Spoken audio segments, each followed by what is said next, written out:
আসছে যে এখানে আইন শৃঙ্খলা ব্যাঘাত হচ্ছে, মানুষ মানুষকে আক্রমণ করছে, ঘরবাড়ি জ্বালিয়ে দিচ্ছে, সম্পদ জ্বালিয়ে নষ্ট করছে, চুরি করছে, দিয়ে যাচ্ছে, অফিস আদালতে আক্রমণ করছে, সংখ্যালঘুদের উপর আক্রমণ করছে, হিন্দু, বৌদ্ধ, খ্রিস্টান, আহমদিয়া সবার উপর আক্রমণ করছে। आपकी एक अच्छी बली हुकूमत चल रही थी, इंडिया ने बड़ी ज़्यादा वहाँ पे इन्वेस्टमेंट की हुई थी, बड़े मामलात वहाँ पे चल रहे थे, बड़ा अच्छा मुल्क चल रहा था, टके की इतनी वैल्यू बढ़ चुकी थी कि वो पाकिस्तान से ऊपर निकल चुका था और बांग्लादेश और इंडिया के जो रिलेशन थे वो बड़े अच्छे हो चुके थे।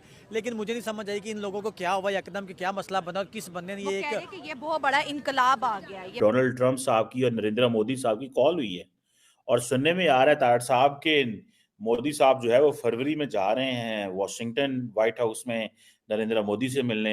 इससे पहले बीबी नेतन्याहू को बुला लिया है और उसके बाद ताड़ साहब एक तो ये बताइएगा किस तरह का एजेंडा इंडिया और अमेरिका का हो सकता है। अवामी लीग का कहना है कि फरवरी का पूरा महीना हम बांग्लादेश में प्रोटेस्ट करेंगे, जिसके बाद बांग्लादेश में एक नया रेवोल्यूशन आएगा। लेकिन अगर मैं आपको बताऊं कि कल रात से ही बांग्लादेश में एहतजाजों का सिलसिला शुरू हो चुका है। बहुत बड़ी तादाद में बांग्लादेश की आवाम सड़कों पर निकल आई है, मार धाड़ हो रही है, शेलिंग हो रही है।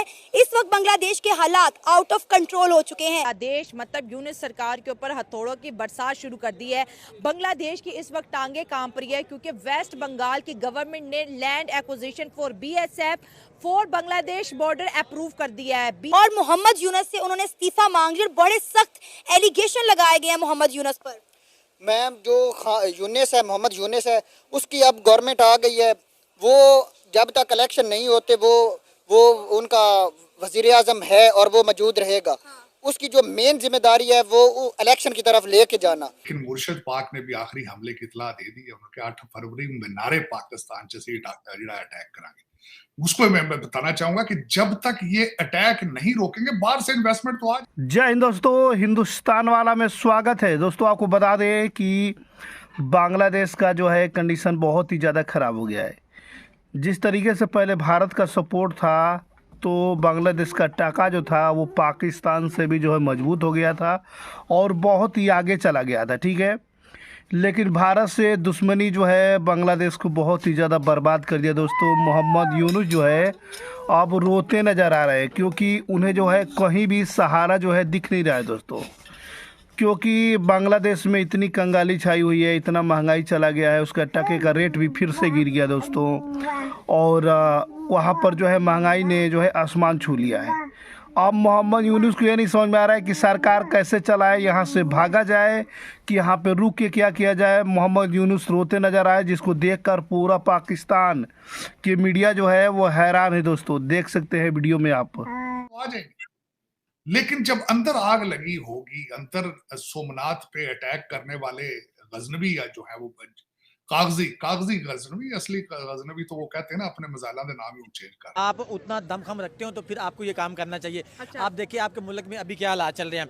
आपके मुल्क में जैसे एक तहरीक उठी, जैसे भी उठी, वो एक पिछली बात थी, वो पीछे जो गुजर गया वो गुजर गया। लेकिन जब तक इनको नहीं रोका जाएगा, जब तक शाही दरबार लगना नहीं बंद होगा जेल के अंदर, चीमा साहब बाहर से इन्वेस्टर किस तरह आएंगे। उन्होंने ऐलान कर दिया है कि हम मीनारे पाकिस्तान पे, और जो उन्होंने जो नया बंदा जिसके उन्होंने पीटीआई का हेड बनाया उसकी स्टेटमेंट है, उसने कहा अब होम्योपैथी नहीं। यूनिस खान को चाहिए कि इलेक्शन की डेट अनाउंस करें और जो इस्लाहात हैं उनको लेके आएं और जल्द से जल्द इस्लाहात करें और मुल्क को तरक्की की तरफ गामजन करें। सर तरक्की की तरफ तो मुल्क नहीं जा रहा ना। देखिए शेख हसीना वाजिद का तख्ता पलटे कोई 6 से 7 महीने हो गए हैं। आपको देखें इनकलाब को भुगते पहले यहाँ से उन लोगों ने अपने आप को उठाया और साइड पे किया कि हम लोगों ने आज़ादी लेनी है, ये लेनी है, वो लेनी है, इंडिया की गोद में जाके बैठ गए। अब इंडिया ने उनको खिलाया पिलाया, बड़ा किया और अब जो मामलात बने उसके बाद अब वो फिर उनके सामने खड़े हो। की कॉल हुई है और सुनने में आ रहा है ताड़ साहब के मोदी साहब जो है वो फरवरी में जा रहे हैं वॉशिंगटन व्हाइट हाउस में नरेंद्र मोदी से मिलने। इससे पहले बीबी नेतन्याहू को बुला लिया है और उसके बाद ताड़ साहब एक तो ये बताइएगा किस तरह का एजेंडा इंडिया और अमेरिका का हो सकता है, और दूसरा ताड़ साहब ये जो इंडिया और चाइना की नॉर्मलाइजेशन है इसके ऊपर भी कमेंट कीजिएगा। अभी फॉरेन सेक्रेटरी विक्रम मिश्री वहाँ गए हुए थे, वो वहाँ पे सफीर भी रहे हैं और चाइनीज जो हैं वो कह रहे हैं कि आज के इंडियंस ने ये कहा है चाइनीज को कि नरेंद्र मोदी अब एससीओ के हर फंक्शन में आया करेंगे, जो कि उन्होंने पिछले 5 सालों से बायकॉट किया हुआ था। और भी बहुत सारे। अब चाइनीज कह रहे हैं कि आप स्ट्रेटेजिक, वो जिसे कहना हाइट से, एक लफ्ज उन्होंने इंट्रोड्यूस कराया स्ट्रेटेजिक हाइट, कि ऊपर से देखें, हम जो है आपके दुश्मन नहीं हैं। ये चाइनीज इंडियंस को कह रहे हैं। ताट साहब इस पे भी तबसरा कीजिएगा, इंडिया चाइना नॉर्मलाइजेशन पे। और तीसरा ताट साहब अहम बात है कि जो आज पाकिस्तान के अंदर अमेरिका का एक डेलीगेशन आया हुआ था, कहा जाता है कि वो ट्रम्प फैमिली के करीब है, हेज फंड पे बिलीव करते हैं और पूल इन कर रहे हैं बहुत सारे इन्वेस्टर्स, और पाकिस्तान में रियल स्टेट में और तारड़ साहब जो मिनरल्स है उसमें इन्वेस्टमेंट करना चाहते हैं। तारड़ साहब इस पर भी कमेंट करना है सर। और चीमा साहब इस पे खासकर मैं उसको साथ उसके ये भी बताना चाहूंगा कि वो हमारे जेंट्री बीच जो इन्वेस्टर हैं, जो हेज फंड मैनेजर, वो तो वहां पे गए हैं, लेकिन मुर्शद पाक ने भी आखिरी हमले की इतला दे दी है। उन्होंने 8 फरवरी में नारे पाकिस्तान से अटैक करांगे। उसको मैं बताना चाहूंगा कि जब तक ये अटैक नहीं रोकेंगे, बाहर से इन्वेस्टमेंट तो आ जाएगी, लेकिन जब अंदर आग लगी होगी, अंदर सोमनाथ पे अटैक करने वाले गजनवी या जो है वो कागजी गजनवी, असली गजनवी तो वो कहते हैं ना अपने मजाला दे नाम ही चेंज कर लो, लेकिन जब तक इनको नहीं रोका जाएगा, जब तक शाही दरबार लगना नहीं बंद होगा जेल के अंदर, चीमा साहब बाहर से इन्वेस्टर किस तरह आएंगे? उन्होंने ऐलान कर दिया है कि हम मीनारे पाकिस्तान पे, और उन्होंने जो नया बंदा जिसके उन्होंने पीटीआई का हेड बनाया, उसकी पहले बांग्लादेश का हालात बहुत ही बढ़िया था, क्योंकि उस समय जो है मोहम्मद यूनुस नहीं थे, बल्कि शेख हसीना की सरकार थी।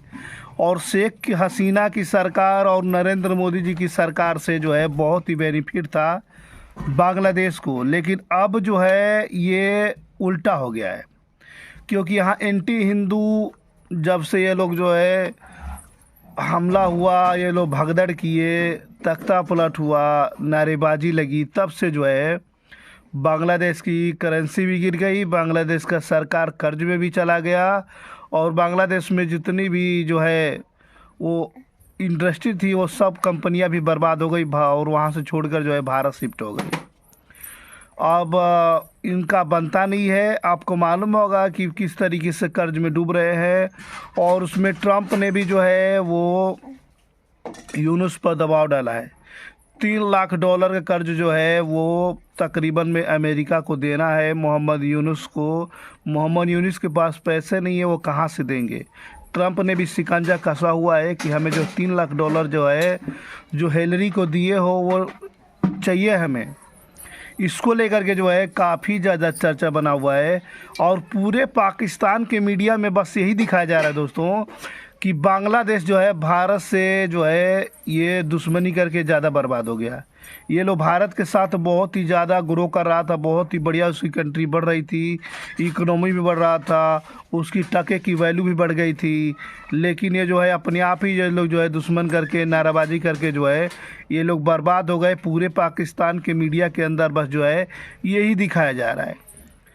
और आपको मालूम होगा कि वहाँ पर किस तरीके से हालात हो चुके हैं, वहाँ पर चुनाव के क्या हालात हैं और मोहम्मद यूनुस को क्या हालात हो चुके हैं।